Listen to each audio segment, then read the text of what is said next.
नमस्कार. शाब्यास अकॅडमी प्रस्तुत आणि डिझाईन विवो कंपनीतर्फे प्रायोजित असणारा आपला प्रेरणादायी शिक्षक कट्टा या कार्यक्रमामध्ये आपलं सर्वांचं सर्वप्रथम हार्दिक स्वागत. आजच्या या प्रेरणादायी कट्ट्यामध्ये आपण विविध शिक्षण क्षेत्रातील काम करणाऱ्या शिक्षकांना इथं आपण बोलवून त्यांच्यातून विविध प्रेरणा इतर शिक्षकांना कशा मिळतील आणि त्यातून आपल्या विद्यार्थ्यांचा शैक्षणिक दर्जा कसा उंचावेल यासाठी आपण काम करतो. आणि यामधीलच एक प्रेरणादायी व्यक्तिमत्व आजच्या भेटीला आलेलं आहे. हे प्रेरणादायी व्यक्तिमत्व असं आहे की नदीचा प्रवाह ज्याप्रमाणे खळखळत सर्व गावांना समृद्ध करत जातो, त्याचप्रमाणे शिक्षणाच्या प्रवाहामधून सर्व विद्यार्थ्यांना आपली शिक्षणाची गंगा पोहोचवणारे आज आदर्श व्यक्तिमत्व आजच्या भेटीला आलेलं आहे, ज्यांच्या नावातच देव आणि आनंद अशा दोन्ही गोष्टी लपलेल्या आहेत. असे आपले आजचे पाहुणे श्री देवानंद रणदिवे सर. आपलं सर्वप्रथम सहर्ष स्वागत. नमस्कार. लातूरच्या एका कर्नाटक सीमावरती बाउंड्रीवरील असणारं एक गाव, तिथून ते 700 किलोमीटरवरती अति पर्जन्य असणारे एक महाबळेश्वरमधील अकल्पे गाव इथपर्यंतचा आपला प्रवास कसा होता? सर्वप्रथम नमस्कार सर्वांना. माझं गाव औराद शहाजानी, तालुका निलंगा, जिल्हा लातूर या ठिकाणी तेरणीच्या तीरावर आहे. तिथून माझ्या सुरुवात झाली आपली आणि औराद या ठिकाणी जन्म झाला 1985 या वर्षी. आणि वडील माझे डॉक्टर असल्यामुळे तिथं चांगल्या कुटुंबात वाढ झाली आणि शिक्षणाची सुरुवात झाली. माझं 1ली ते 7वीपर्यंत शिक्षण हे जिल्हा परिषदेच्या शाळेत झालं.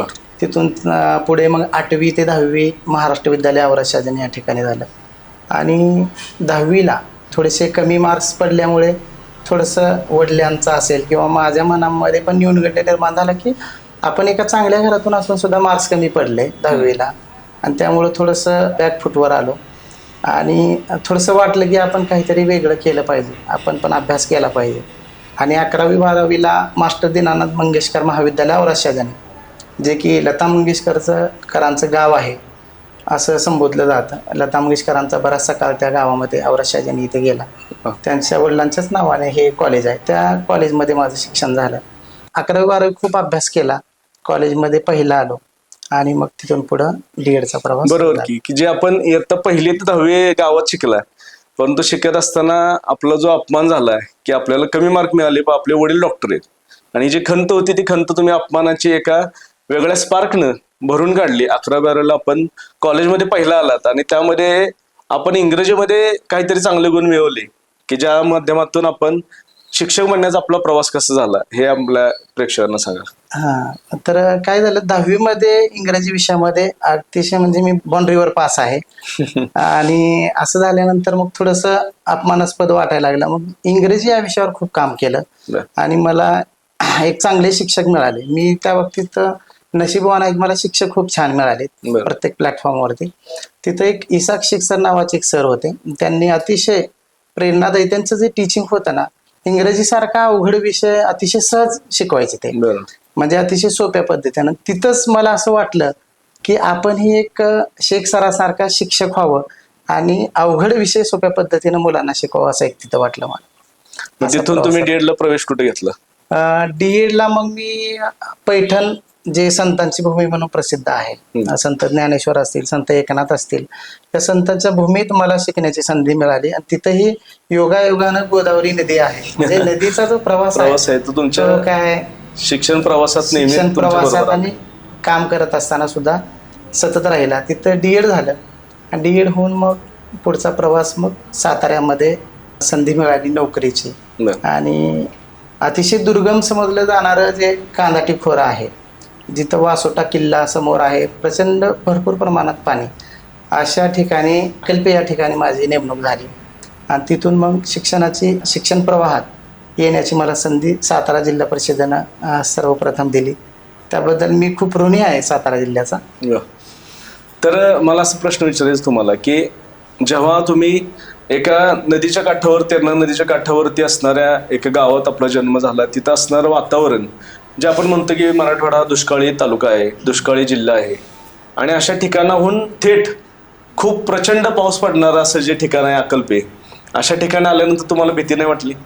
हा, सुरुवातीला काय झालं, म्हणजे आमच्या मराठवाड्यामध्ये विशेष करून खूप कमी पाऊस असतो आणि पाऊस पडला तरी 1 तासभर पडणार आणि उघडणार. बरोबर. पण साताऱ्यात जेव्हा 21 सप्टेंबरला इथं जेव्हा आम्ही शाळेवर हजर व्हायला गेलो अकल्प्याला, एक गुरुजी आले होते, सूर्यवंशी गुरुजी. त्यांनी आम्हाला हजर करून घेण्याचा त्यांनी फॉलोअप घेतला आणि त्यांनी लॉन्चमधून घेऊन गेले. लॉन्चमधून जात असताना बांबोली ते अकल्पे हा जो प्रवास होता ना, तो अतिशय थ्रिल आणणार होता. प्रचंड पाऊस आणि विशेष म्हणजे 2005ला अतिवृष्टी झाली होती.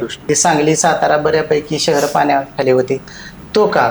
आणि इतका पाऊस पाहून म्हणजे वरनं पाऊस पडतोय आणि त्या लॉन्चमध्ये बसल्यामुळे आमचे डोळे वाहत आहेत. असं दोन्हीकडनं चालून चालूच होतं. मग तिथं अकल्प्यामध्ये गेल्यानंतर एक आत्ता माझे अतिशय जवळचे आणि चांगले मित्र आहेत सुनील मदने सर, ते थोडे आम्हाला सिनियर होते. त्यांनी आमचं वेलकम केलं.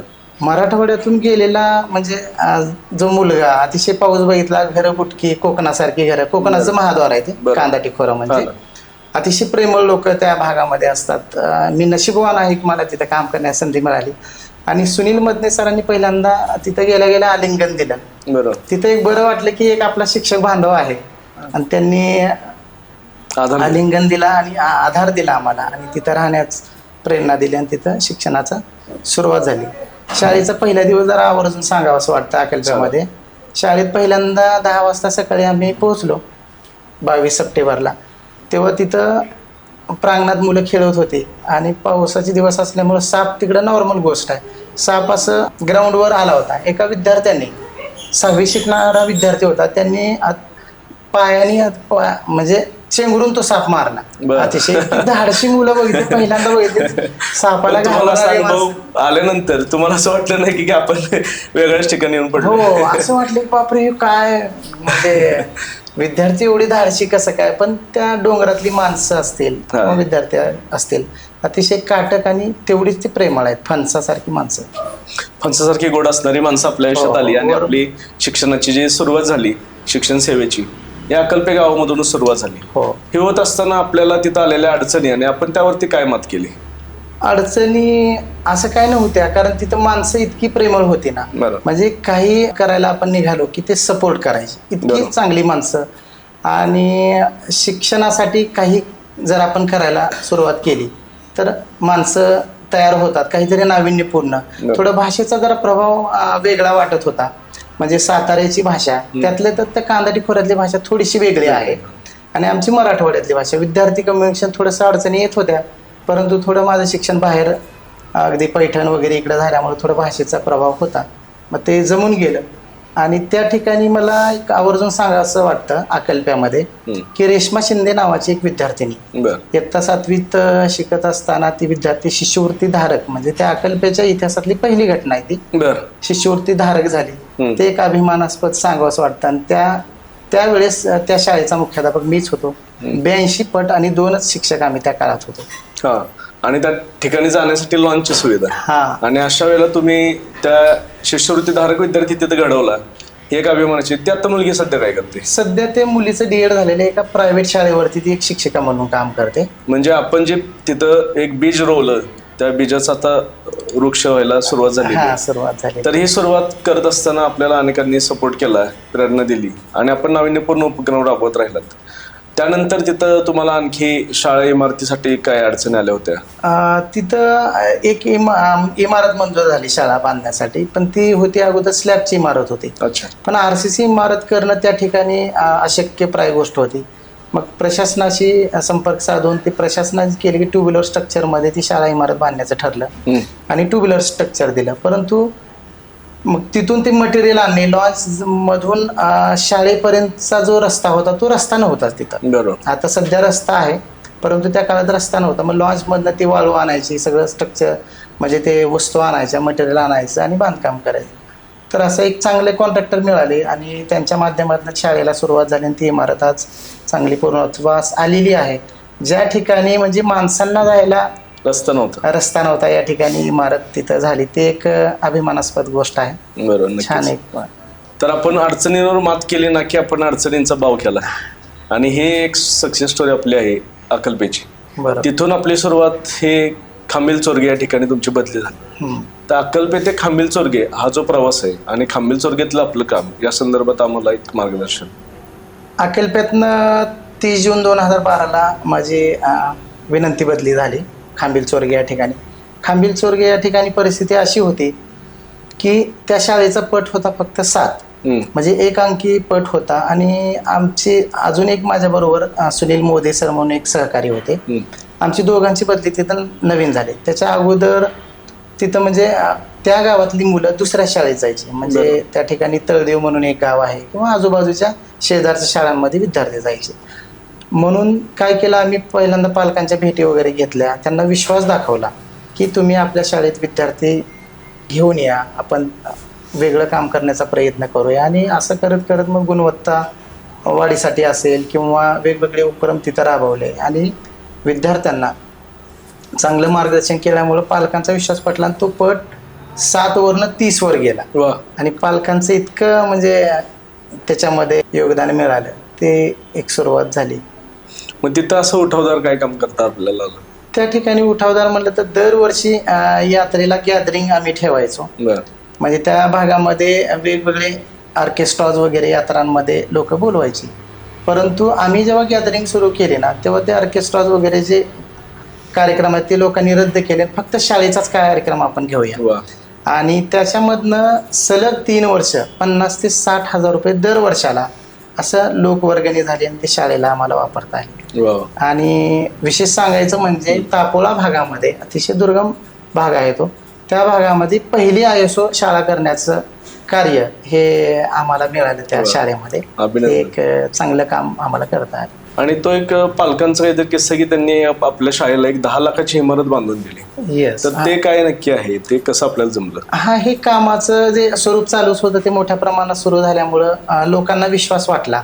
शाळेचा पट वाढत होता, केंद्रामध्ये मान सन्मान मिळत होता. याचाच आम्हाला पुढं फायदा झाला.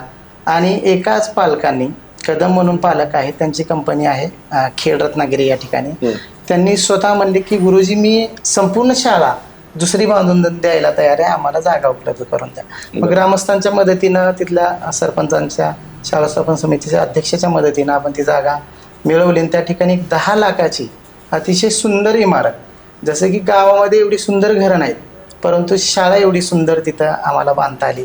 ती शाळा आजही तुम्ही जर जाऊन बघितला तर अतिशय खूप सुंदर शाळा आहे, परिसर सुद्धा छान आहे. तर शिक्षणाच्या प्रवाहामध्ये आपण नाविन्यपूर्ण उपक्रम आणले आणि त्याच्या जोरावरती पालकांचा आत्मविश्वास तुम्ही घेतला आणि आत्मविश्वासाच्या माध्यमातून नुसते विद्यार्थी नाही घडवलं तर शाळा उभ्या केल्या. शाळा उभ्या करण्याचं काम तुमचं अक्कलपेमध्ये सुद्धा झालं आणि खामेलमध्ये पण झालं. पण खामेलमधली गोष्ट अशी होती की खामेलमध्ये तुम्ही जेव्हा प्रवेश केला तेव्हा ती शाळा ही गावाच्या मंदिरामध्येच भरत होती, म्हणजे मंदिराचाच परिसर होता तो. मंदिराचा परिसर आणि 16 नदीच्या तीरावरती ते गाव आहे. म्हणजे परत तिथून नदीचा प्रवास तुमचा चालूच होता. आणि खामील चौरगेतील जे काम आपण केलं, या कामानंतर आपली ऑनलाईन बदल्या ज्या शिक्षकांच्या झाल्या त्यामधून आपली नियुक्ती हे रेवडी या ठिकाणी कोरेगाव तालुक्यामध्ये करण्यात आली.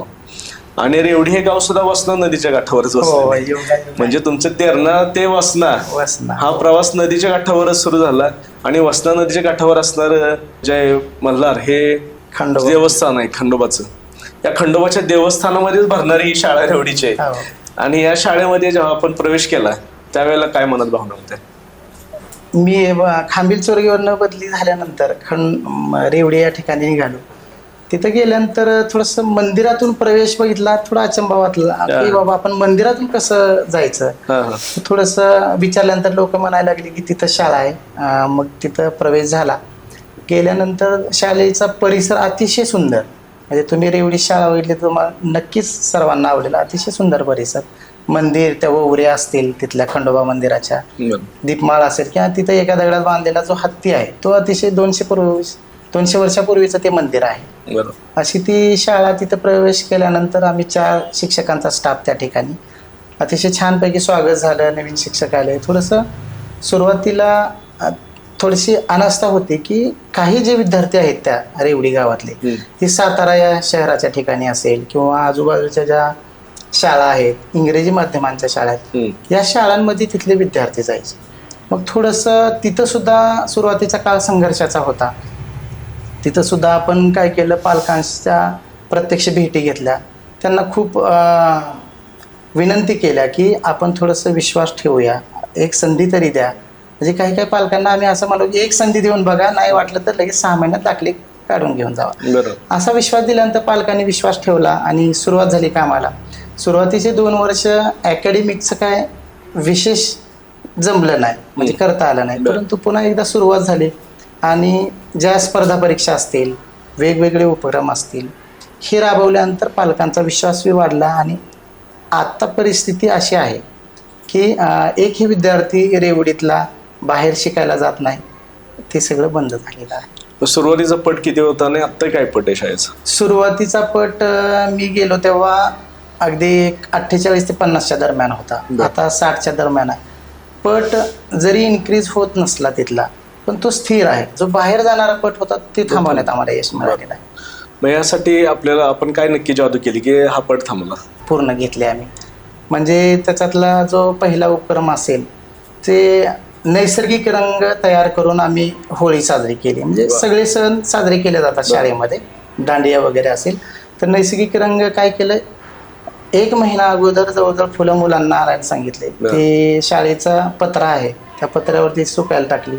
सुकल्यानंतर जेव्हा होळी जवळ आली तेव्हा स्वतः मुलांकडनं ते उखळामध्ये वाटून वगैरे घेतले ते फुलं. त्याचा एक नैसर्गिक रंग तयार झाला. त्या रंगापासून मुलांना रंगपंचमी खेळायची मुलांना संधी मिळाली. आणि मुलांनी अतिशय आनंदाने आज त्या गावामध्ये असे जे केमिकलचे रंग आहेत ते रंग न वापरता विद्यार्थी हे नैसर्गिक रंग वापरून रंगपंचमी खेळतात. हा एक पर्यावरण संदर्भातील एक आपण उपक्रम नाविन्यपूर्ण राबवला की ज्याचा संपूर्ण महाराष्ट्रात गवगवा झाला. त्याचप्रमाणे आपण पर्यावरणासाठी झाडे लावा झाडे जगवा आपण असं नुसतं म्हणतो, परंतु आपण प्रत्यक्षात जी संकल्पना राबवली सीडबॉलची, ती काय होती संकल्पना? असं ठरवलं की आता एवढे उपक्रम आहेत आपले, अजून या वर्षी जरा वेगळा उपक्रम करूया म्हणून मागील वर्षी 24-25 या सालामध्ये सुट्टीचा कालावधी जो होता त्या सुट्टीच्या कालावधीच्या अगोदर थोडंसं आम्ही काही सीडबॉल करण्याचं ठरवलं. मुलांना नुसतं सांगितलं तर मुलांनी लगेच ते अंमल केला. जवळजवळ 1001 सीड बॉल्स विद्यार्थ्यांनी तयार केले.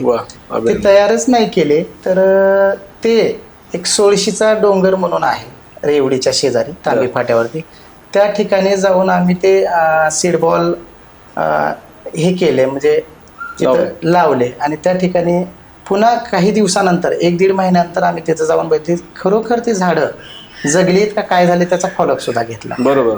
म्हणजे सुरक्षितता सुद्धा त्या झाडांची आम्ही पाहिलेली आहे. म्हणजे नुसतं आपण काय करतो की आपण उपक्रम घोषित करतो, एक थोडंसं फोटो वगैरे काढतात आणि त्यानंतर तो उपक्रम बंद होतो, परंतु आपण सीडबॉल तयार करण्याच्या पार्श्वभूमीपासून ते प्रत्यक्ष झाड येईपर्यंत हा जो आपला प्रवास होता तो आपण प्रत्यक्ष तिथं राबवला आणि एक विद्यार्थ्यांमध्ये पर्यावरणाची जाणीव जागृती केली.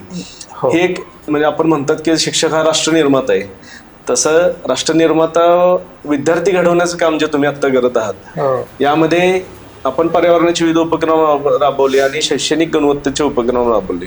यामध्ये आपल्या शाळेचा जो टर्निंग पॉईंट ठरला तो स्वर्गीय यशवंतराव चव्हाण विद्यार्थी व्यक्तिमत्व विकास स्पर्धा. तर तो जी सुरुवात होती ती काय होती? स्वर्गीय यशवंतराव चव्हाण ज्या क्रीडा स्पर्धा आहेत किंवा स्वर्गीय खाशाबा जाधव कुस्ती स्पर्धा आहेत किंवा व्यक्तिमत्व स्पर्धा आहेत, त्या स्पर्धांमध्ये सुरुवातीचा जो काळ होता तो आम्ही सहभाग घ्यायचो, परंतु यश मिळायचं नाही. थोडं यश कमी मिळायचं किंवा मिळतच नसायचं, असा तो सुरुवातीचा काळ होता. पण हळूहळू थोडंसं मुलांमध्ये स्पार्क दिसायला लागला, मुलं चांगलं खेळायला लागली किंवा व्यक्तिमत्व विकास स्पर्धेमध्ये चांगले पार्टिसिपेट करायला लागली. तिथून थोडं थोडं हळूहळू यश मिळत गेलं आणि त्या खेळाची ओळख म्हणजे रेवडी शाळा ही ओळखायला लागली ती खेळामुळे सुद्धा, म्हणजे खेळामध्ये चांगले विद्यार्थी करायला लागले आणि आता मोठ्या प्रमाणामध्ये आम्हाला यश मिळत आहे. हे मी यश मिळत असताना मी असं ऐकलं की साहिल नावाचा मुलगा जो पहिलीला शाळेतच गेला नाही परंतु दुसरीला त्यानं आपल्या शाळेमध्ये ऍडमिशन घेतलं, तर ती काय नक्की गोष्ट होती? स्वराज गुरव नावाचा एक विद्यार्थी, तो इयत्ता पहिलीत दाखल झाला परंतु तो वर्षभर शाळेतच आला नाही. अच्छा. म्हणजे पहिली त्याची पूर्ण घरी गेली, शाळेत आला की तो रडायचा आणि घरी जायचा. मग काय झालं, काही दिवसानंतर म्हणजे जे आपली यशोगाथा आहे खेळाची असेल अकॅडमिकची असेल, मग खेळाचे जे आम्ही काय करतो, यश मिळालं की त्याचे बॅनर बनवतो. म्हणजे जिल्ह्यावर खेळाडू गेले किंवा तालुक्यावर गेले, मग ते बॅनर बघून तो विद्यार्थी प्रेरित झाला आणि इयत्ता दुसरीपासनं, आता तो तिसरी शिकतोय, दुसरीपासनं तो शाळेत यायला लागले, त्याला शाळेची गोडी लागलेली आहे. म्हणजे बरं. असा एक बदल खेळामुळे निश्चित झाला. हा बदल होत असताना आपण विद्यार्थ्यांना जी प्रेरणा दिली वेगवेगळ्या माध्यमातून, पण तुमच्या असं कधी लक्षात आलं की विद्यार्थ्यांमध्ये काहीतरी सुप्त गुण लपलेले आहेत आणि त्यांना आपण एक चांगला प्लॅटफॉर्म निर्माण दिला पाहिजे, संधी निर्माण करून दिली पाहिजे, ह्या ज्या मधल्या गोष्टी होत्या त्या काय होत्या? आमच्या शाळेचं स्लोगनच आहे सर, विद्यार्थ्याची क्रीडा, अच्छा. कलात्मकता आणि गुणवत्ता हाच आमचा ध्यास. या उक्तीप्रमाणे आम्ही काम करत आहोत आता सध्या तरी. आणि विद्यार्थी म्हणजे प्रत्येक, माझं एक असं वैयक्तिक मत आहे, प्रत्येक विद्यार्थ्यामध्ये एक खेळ आहे बरं. आणि तो खेळ एकतर पालकांनी ओळखायचा किंवा शिक्षकांनी ओळखायचा आणि तो ओळखून जो काम करणार आहे ना, तो निश्चित यशस्वी होणार आहे. आणि असंच आम्हाला काम करण्याची संधी मिळाली आणि प्रत्येक विद्यार्थ्यामध्ये एक खेळ आहे जाणीव थोडंसं झाल्यामुळं प्रत्येक विद्यार्थ्यामध्ये वेगवेगळा खेळ शोधला. कुणी बुद्धिबळात आहे, कुणी कुस्तीत आहे, बरं. कोणी व्यक्तिमत्व विकास स्पर्धेमध्ये आहे. अशा वेगवेगळ्या स्पर्धामध्ये आम्हाला विद्यार्थी मिळत गेले. त्यांचा सरावासाठी खूप प्रयत्न झाले. शाळेचा जर आमच्या जर परिसर बघितलात आपण रेवडीचा, तो साधारण 2 गुंठे सुद्धा क्रीडांगण नसणार आहे. बरं. परंतु आमचे विद्यार्थी आहेत ते जिल्हा स्तरावर खेळतात दरवर्षी. 30 ते 40 विद्यार्थी खेळतात. बरं. म्हणजे अतिशय अभिमानानं सांगावंसं वाटतं की प्रत्येक विद्यार्थ्यामध्ये टॅलेंट आहे, फक्त ते शोधून त्याचा सुप्त गुणांचा विकास जर शिक्षकांनी पालकांच्या मदतीने केला तर निश्चितच एक आदर्श आणि चांगला विद्यार्थी घडणार.